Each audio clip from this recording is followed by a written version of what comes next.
Si tu regardes cette vidéo, tu es certainement un entrepreneur en croissance qui travaille beaucoup et qui a un petit peu de mal à concilier le sport et le business. Aujourd'hui, je partage avec toi tout ce que je connais pour balayer les frictions qui t'empêchent de t'entraîner au quotidien. Si tu ne me connais pas encore, je m'appelle Joris et je suis le partenaire santé des entrepreneurs. Je les aide à gérer leur sport, leur diète, le sommeil et le stress pour que tout ça rentre dans leur agenda et optimise la performance de leur business. Aujourd'hui, on va traiter des frictions, de ces petites choses qui t'empêchent de t'entraîner au quotidien. Et ce que tu as sous les yeux, c'est la synthèse de plusieurs centaines de personnes que j'ai coachées et à qui j'ai déjà réglé le problème. Tout d'abord, on va se pencher sur cette première partie du graphique qui concerne les murs invisibles. J'ai constaté que tous les entrepreneurs que j'accompagne font régulièrement face à tous ces problèmes. Le plus important, c'est de les définir, on verra ensemble après comment les balayer. Dans un premier temps, je pense qu'il y a beaucoup de gens qui ont un problème avec la localisation. Ils ont du mal à trouver un endroit adapté pour eux, qui est soit proche de leur bureau, soit proche de chez eux pour s'entraîner. Premier truc qui te donne pas envie d'aller t'entraîner, c'est de savoir que tu as 35 minutes de route pour aller à la salle. Donc il faut jouer stratégique, efficace et on verra ensemble comment on peut régler ça. Le deuxième gros problème, c'est que les gens n'ont pas de plan et ils ont aucun feedback. Tu t'entraînes à l'aveugle, tu cuisines au feeling et au final t'as pas de résultat et ça c'est tout à fait normal. Le troisième problème, c'est une question de temps et d'organisation. Le quatrième, c'est l'environnement qui n'est pas propice et j'y reviendrai, c'est très intéressant comme point. Et pour terminer, c'est un aspect que peu de gens soulignent, mais c'est l'identité et la culture. C'est vraiment un truc que personne ne dit et qui pour moi est frappant. On va enchaîner, on va rezoomer sur ces problématiques. Donc je reprends la première des problématiques qui est la localisation et la logistique.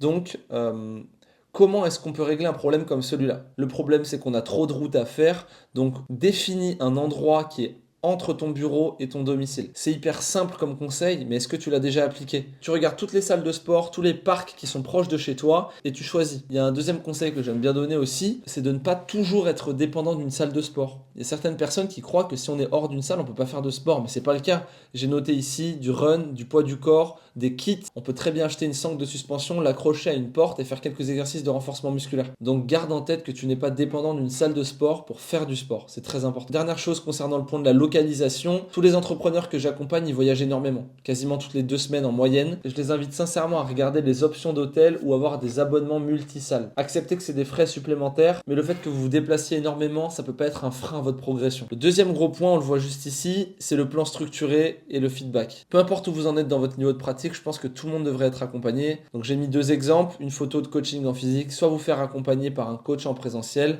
soit même à distance avec là une petite screenshot de l'application TrueCoach que j'utilise pour coacher mes clients à distance. Il faut absolument que vous vous fassiez accompagner. Je suis convaincu que tous les gens qui entreprennent ont besoin de déléguer certaines tâches et vous n'avez pas l'énergie à dépenser pour structurer vos séances de sport, programmer votre diète, tout ça il faut le déléguer. Il y a quelque chose que j'aime bien dire, c'est que même moi en tant que coach, j'ai un coach et mon coach lui-même a un coach. Donc vraiment, tout le monde a besoin d'être coaché, c'est très important. Le troisième aspect important, c'est au niveau du temps et de l'organisation. Là-dessus, je vais pas m'étaler, j'ai déjà fait une vidéo d'un peu plus de 10 minutes qui traite du sujet, donc je t'invite à aller sur ma chaîne YouTube. J'aborde en détail la problématique du temps d'entraînement, de caler le sport dans l'agenda. Si vraiment tu sens que pour toi c'est le premier facteur limitant, fonce regarder la vidéo. Le quatrième point, l'environnement non propice. Les 2 derniers points, c'est vraiment là où je pense que je donne le plus de valeur aujourd'hui. C'est vraiment des choses que j'ai jamais entendues ailleurs. Je pense que l'environnement a une incidence très importante. Il faut que tu choisisses un lieu inspirant, entouré de références. Quand je mets références, c'est de gens qui s'entraînent bien, même mieux que toi si possible. Je suis convaincu que quand on rentre dans une salle qui nous donne envie, qui nous inspire, c'est un des premiers moteurs pour notre réussite au long terme. Là, j'avais pris par exemple l'exemple du Power Athletic Gym, une salle à Lyon, de CrossFit Gerland, une salle où je suis formateur pour des coachs sportifs. Là, c'est le parc Monceau à Paris, si je dis pas de bêtises, où j'ai un client qui part faire ses runnings, c'est pour ça que j'avais mis celui-là. Il m'explique que c'est un lieu qui est pour lui très sympa.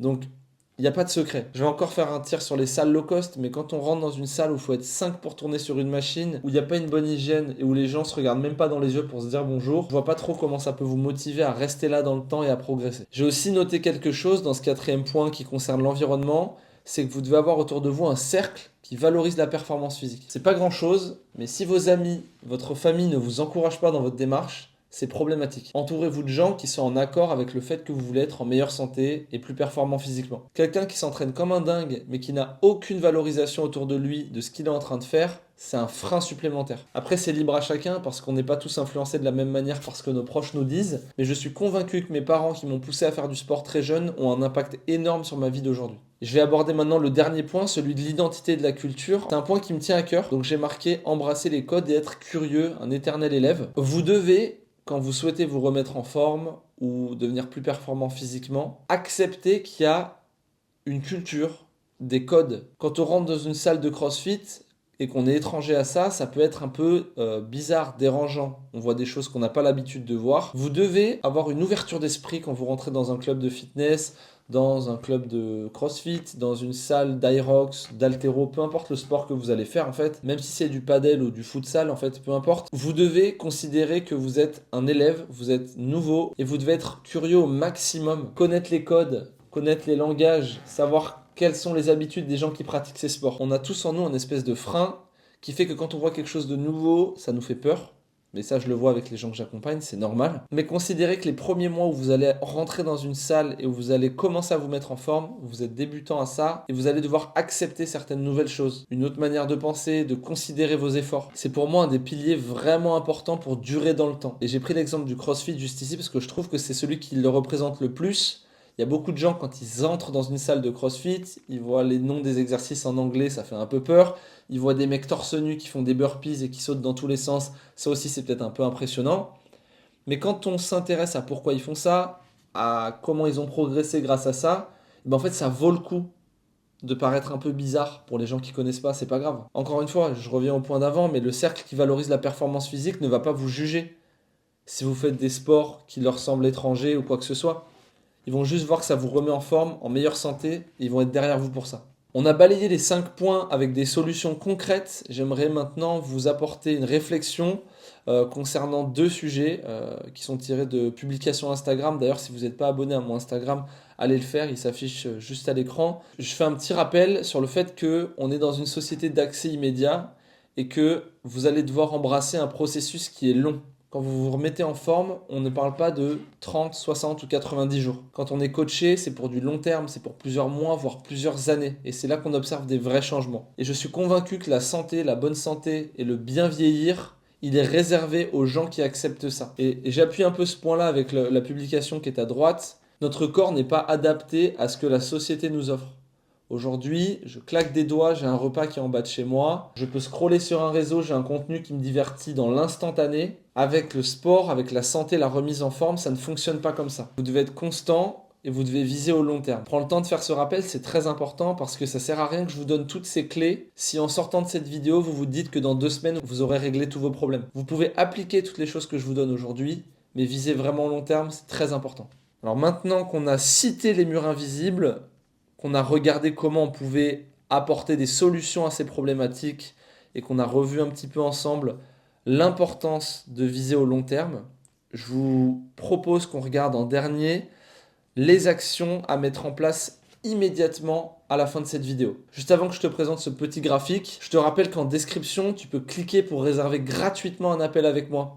L'idée de cet appel, c'est de voir quelles sont tes problématiques, elles sont certainement dans celles qu'on vient de citer, et que je puisse t'aider au maximum à trouver des solutions. Donc réserve gratuitement l'appel, c'est directement en bio, on discutera de tout ça et je serai ravi de pouvoir t'aider. Donc, ce que tu dois faire tout de suite, redéfinis ton lieu d'entraînement. Quelque chose d'accessible et d'inspirant. On oublie les salles low cost ou bien les endroits qui sont à 45 minutes de route. Ce qu'il te faut, c'est quelque chose qui te permette d'aller t'entraîner rapidement et efficacement. Le deuxième point, c'est de te faire accompagner.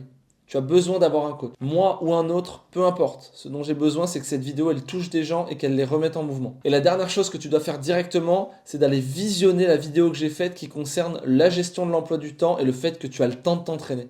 J'espère que par le biais de cette vidéo, j'ai réussi à te faire comprendre quel était ton problème ou bien à appuyer un peu plus les convictions que tu avais déjà. L'idée, c'est de mettre en place des choses qui sont simples. Comme je te l'ai indiqué ici, il n'y a rien de sorcier. Mais ça demande de la constance, ça demande de viser long terme et ça demande une réelle organisation. Je te rappelle que dans la description de cette vidéo, tu as la possibilité de réserver un appel avec moi. Je te remercie pour ton temps d'attention et je te dis à très bientôt pour une autre vidéo.